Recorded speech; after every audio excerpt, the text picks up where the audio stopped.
Hello and welcome to Focus Eye Care's Vision Therapy. In this video we're going to be talking about Brock's string, which works our eyes' convergence and divergence skills. Convergence is our eyes' ability to work together as a team to look at something up close. Divergence is our eyes' ability to work together as a team to look at something at afar. Brock's string is a great tool to check to make sure our eyes are converging and diverging evenly. In this video we'll show you how to practice this activity at home and some questions you can ask the student while practicing. When doing Brock's string, we like to ask the students lots of questions.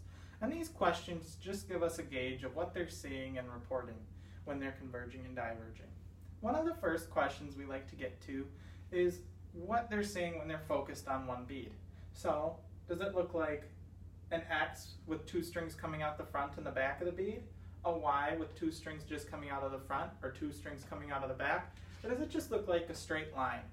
Our end goal with this is that they report seeing an X, but a Y is a good starting place, and if they're starting to see that, that's a good sign for saying they're getting closer to reporting an X in the future. We might also ask the student what the brightness of the string, or what level it appears, just to get another good gauge of how their eyes are pointing.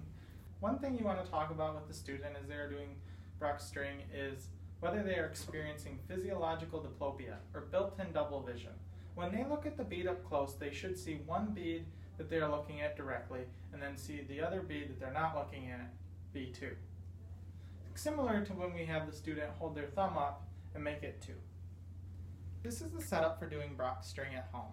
When we are doing Brock's string, we use a metronome to get our eyes jumping between the two beads. We use the Timer app at Focus Eye Care, but there are dozens of other metronome apps on the App Store out there, and all of them do virtually the same thing. So set the metronome at 30 to 40 beats per minute, and just have the student move their eyes between the two beads at that beat. And when you're holding the string on the other side, you just want to make sure that they have the pencil right at the tip of their nose and you hold the string level. As they're doing the eye jumps between the two beads, we recommend that you try to implement some multitasking. So you can have them stand heel toe or have them talk about their day. Maybe even ask them to count backwards or skip count if they're working on math at home. All of these are great options for multitasking with Brock's string. Thank you for watching. We hope that you found this video on Brock's string helpful when practicing these exercises at home.